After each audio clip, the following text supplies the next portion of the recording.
नमस्कार, जय जोहार। क्या आप भी गवर्नमेंट एग्जाम्स की तैयारी करना चाहते हैं? क्या आप भी मेमोरी टेक्निक्स और ट्रिक्स के जरिए बहुत ही कम समय में स्मार्ट स्टडी करना चाहते हैं? क्या आप चाहते हैं कि सीजी व्यापम टॉपर आपको पढ़ाए? तो डाउनलोड करिए योगेंद्र साहू क्लासेस ऐप। यहाँ 10 से अधिक गवर्नमेंट एग्जाम्स क्रैक करने वाले और सीजी व्यापम टॉप करने वाले योगेंद्र सर CGPSC और सीजी व्यापम के अंतर्गत होने वाले सभी एग्जाम्स की तैयारी कराएं। तो डाउनलोड करिए Yogendra Sahu classes app to be the best, learn from the best.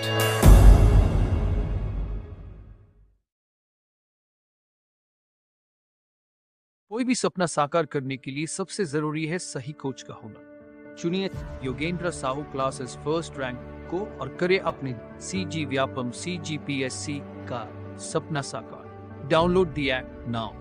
नमस्कार दोस्तों, आज हम ब्रिटिश शासन के अधीन मराठा साम्राज्य के बारे में पढ़ने वाले हैं। इससे पहले हमने सूबेदारों के बारे में देखा था, ठीक है। सूबा शासन देखा था, वो कब से कब तक था, फिर 88 से 1880 तक, ठीक है।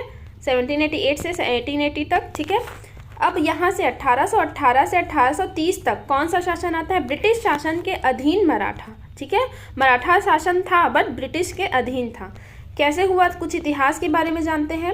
1817 में अप्पा साहेब द्वारा सहायक संधि स्वीकार कर लिया गया, ठीक है। 1817 में कौन? अप्पा साहेब ने सहायक संधि स्वीकार कर लिया, वेलेचली द्वारा लागू किया गया था, ठीक है।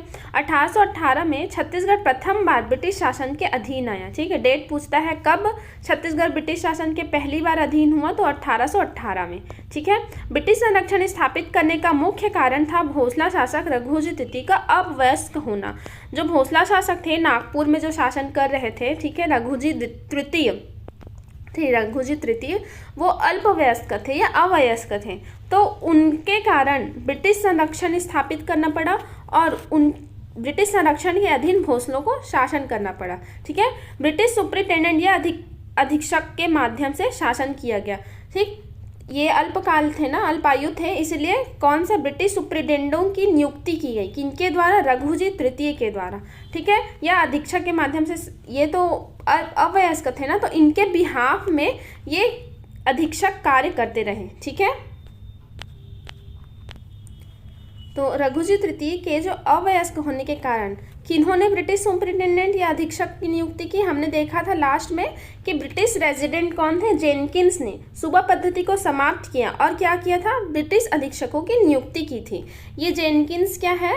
भोसलों से, जो मराठों के पास जाते हैं, वहाँ उनको पता चलता है कि वो रघुजी तृतीय अभी अवयस्क हैं, तो इन्हीं के द्वारा ब्रिटिश अधीक्षकों की नियुक्ति की जाती है, ठीक है। पूछा जाता है किसके द्वारा, तो जेनकिंस, ब्रिटिश रेजिडेंट थे जेनकिंस, इन्होंने ब्रिटिश अधीक्षकों की नियुक्ति की थी, ठीक है।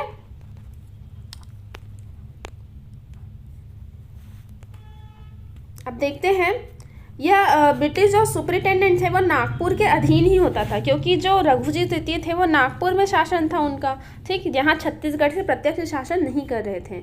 आगे देखते हैं कौन कौन से ब्रिटिश अधीक्षकों की नियुक्ति हुई।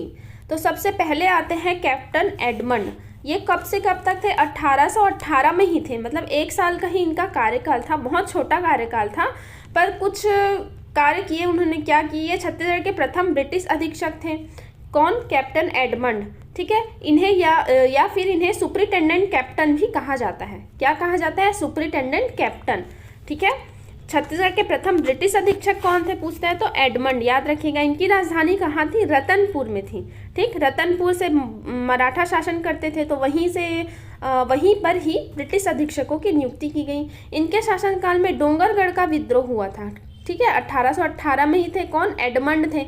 इनके शासनकाल में क्या हुआ? डोंगरगढ़ का विद्रोह हुआ, ठीक है। विद्रोह का दमन एडमंड ने खैरागढ़ जमींदार, कौन थे खैरागढ़ के जमींदार? टिकैत राय के सहयोग से किया। टिकैत राय करके थे, खैरागढ़ के जमींदार थे, उन्हीं के सहयोग से उन्होंने डोंगरगढ़ के विद्रोह का दमन किया, ठीक है। अब डोंगरगढ़ की जमींदारी खैरागढ़ के अधीन हो गई, क्योंकि टिकैत राय ने सहयोग दिया था।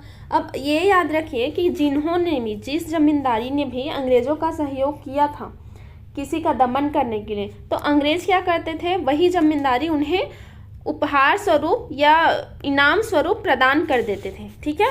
तो यहाँ पे खैरागढ़ जमींदारों ने सहयोग किया, किसका? अंग्रेजों का, ठीक है, तो उनको डोंगरगढ़ की जमींदारी मिल गई, ठीक है, उपहार स्वरूप मिल गई।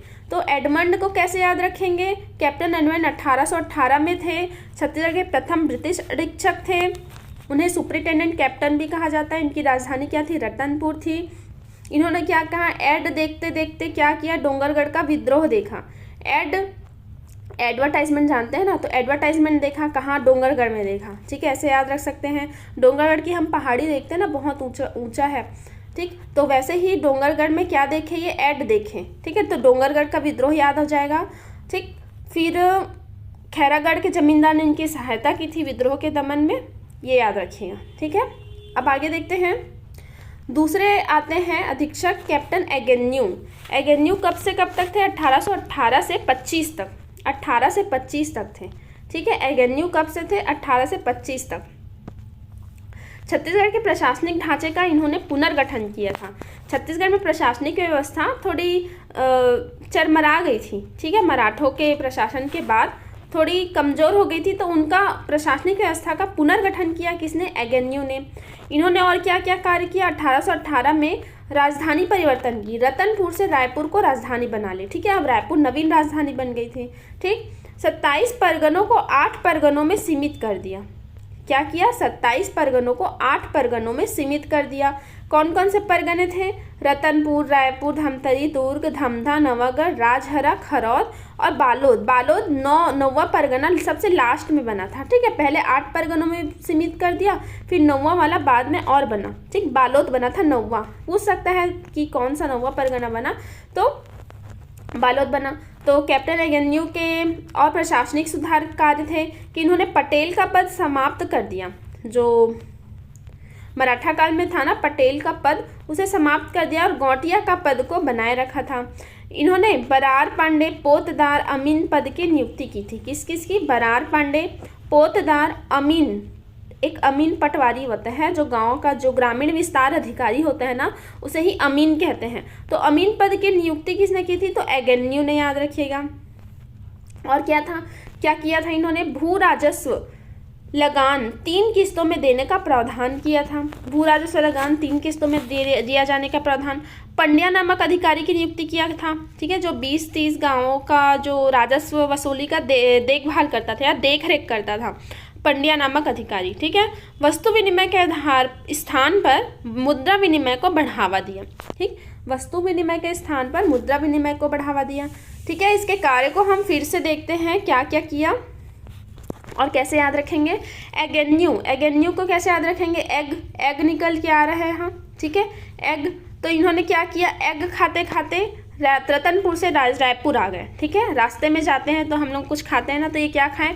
रतनपुर से रायपुर आते आते एग खाएं।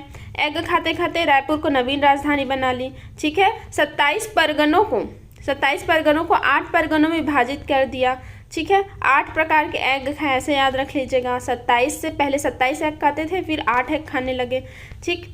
फिर प्रशासनिक सुधार, पटेल के पद को समाप्त कर दिया और गौटिया का पद बनाए रखा, ठीक है।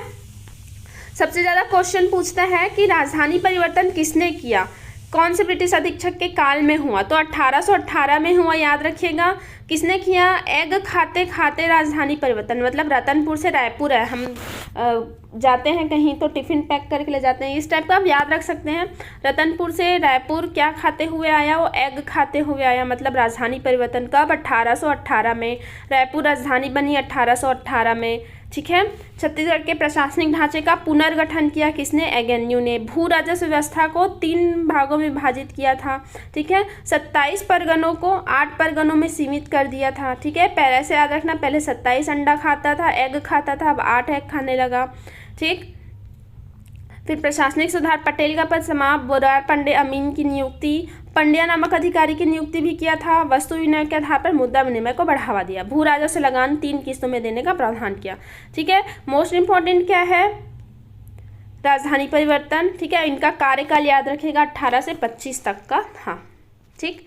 अब देखते हैं, इनके काल में कुछ विद्रोह हुए थे, एगेन्यू के शासन काल में कुछ विद्रोह हुए थे, अलग अलग जगह में, क्षेत्र में कुछ विद्रोह हुए थे। जैसे 1818 में नवागढ़ का विद्रोह, नवागढ़ में विद्रोह हुआ था। इसे विद्रोहकर्ता कौन थे? महारसिया, वहाँ के जमींदार थे, ठीक है। कौन थे? नवागढ़ में ये बेमेतरा में है नवागढ़, 1818 में हुआ था, जहाँ विद्रोह किसने किया था? महारसिया। ठीक है। फिर 1818 से 25 के बीच गोंड विद्रोह हुआ था, गोंड राजा धमधा के गोंड राजाओं द्वारा किया गया था। ठीक है। 1818 से 25 के बीच में 1819 में सोना खान का विद्रोह हुआ था राम राय के नेतृत्व में। कौन था सोना खान का विद्रोह? ये देखो, आप आगे पढ़ेंगे सोना खान का विद्रोह वीर नारायण सिंह के बारे में। ठीक है। वो छत्तीसगढ़ के प्रथम शहीद माने जाते हैं, मतलब जिनको जयस्तंभ चौक पे फांसी दिया गया था, तो वो अलग है, उनका भी सोना खान का विद्रोह हुआ था, बट उनसे पहले 1819 में राम राय द्वारा भी सोना खान में विद्रोह किया गया था।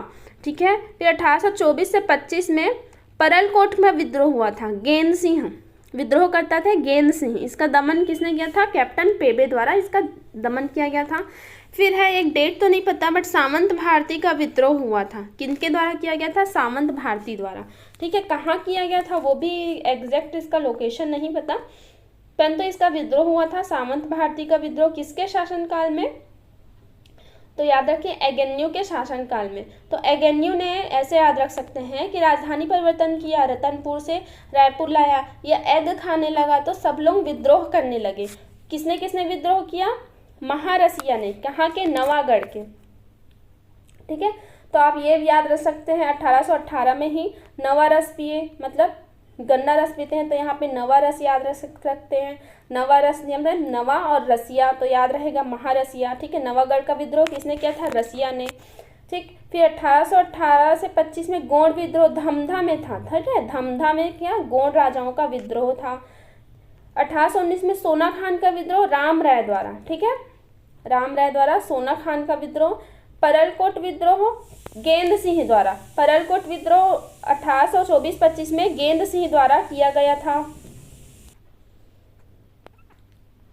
ठीक है। याद रहेगा, 1818 में ही हुए हैं सारे विद्रोह। 1818, 19, 25, 24 इस टाइप के डेट्स में। किसके काल में?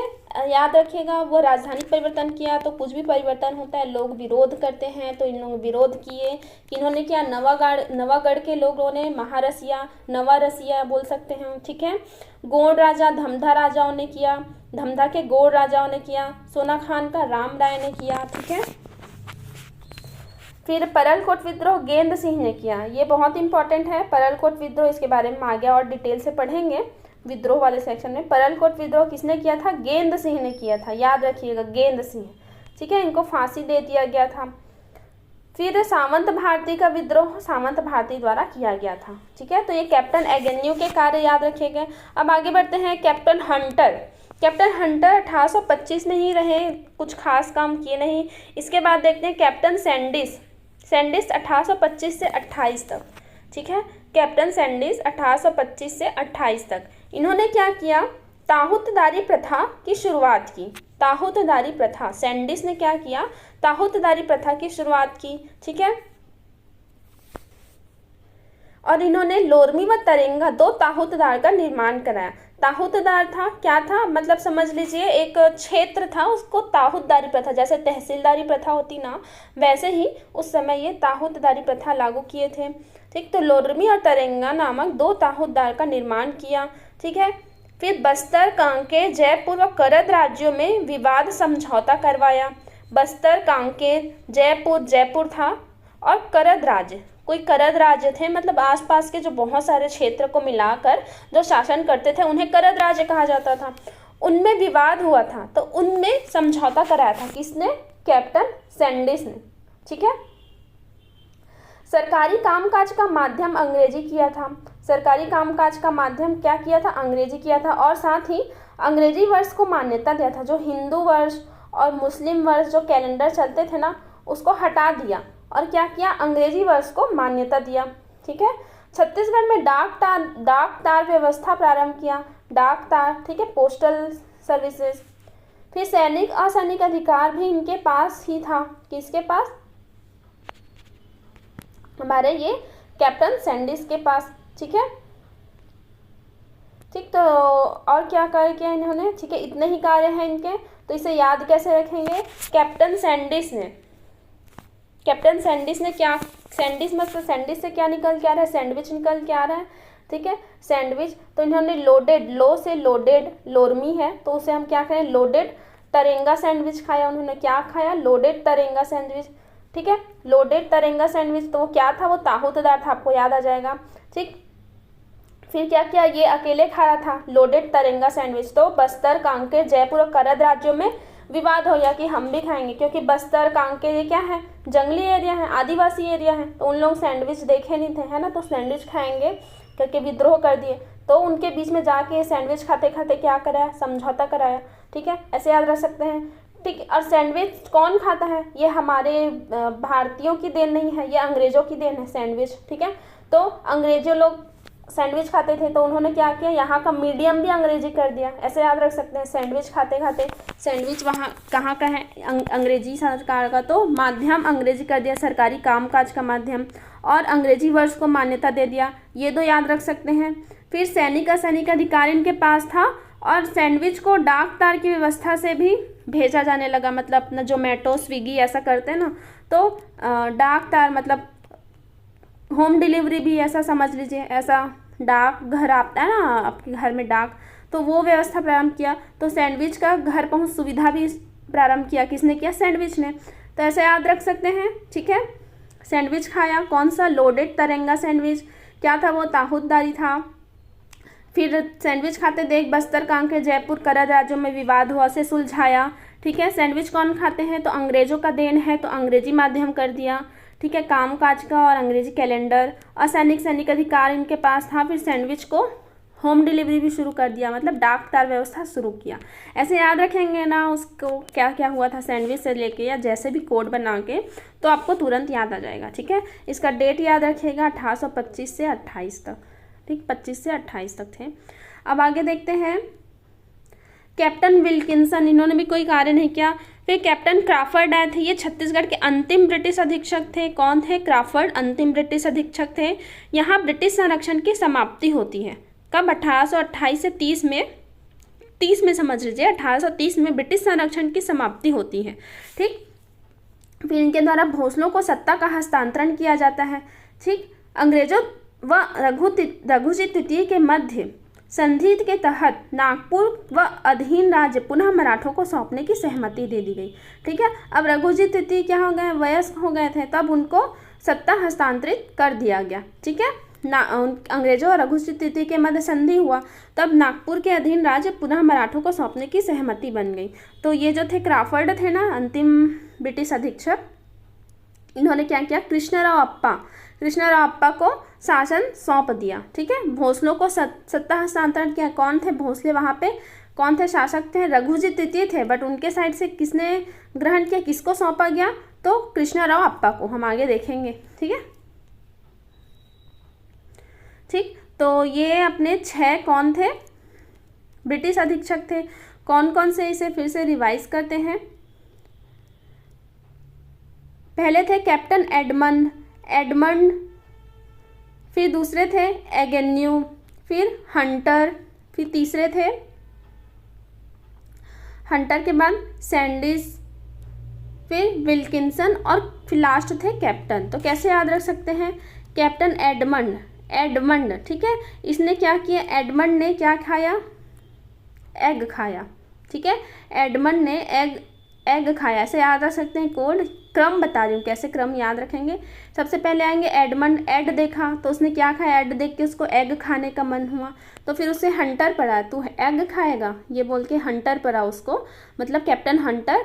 फिर उन्होंने क्या खाया, सैंडविच खाया, ठीक है। तो क्या बोल सकते हैं, कैप्टन एडमंड ने क्या खाया, एड देखकर एग खाया, फिर उसे हंटर पड़ा तो उसने क्या खाया, सैंडविच खाया, ठीक है। सॉरी, सैंडविच खाया। उसके बाद लास्ट के 2 हैं विल्किंसन और क्राफर्ड। लास्ट के 2 याद रख सकते हैं, क्राफर्ड लास्ट का कौन है, लास्ट कौन है, क्राफर्ड, उनके ऊपर है विल्किंसन। तो ये क्रम आपको याद रहेगा, ठीक है, रिवाइज कीजिएगा। ये पूछता है इसमें से कैसे कैसे क्वेश्चन पूछते हैं, किसने कौन सा कार्य किया, प्रथम ब्रिटिश अधीक्षक, अंतिम ब्रिटिश अधीक्षक, ठीक है। डोंगरगढ़ का विद्रोह किसके समय में हुआ, बस्तर और करौद राज्य में समझौता किसने कराया, करद राज्य में समझौता किसने कराया, ठीक है। लोरमी तरेंगा 2 ताहूदारी का निर्माण किसने किया, और इनका क्रम, जो ब्रिटिश अधीक्षक थे उनका क्रम क्या था, ठीक है।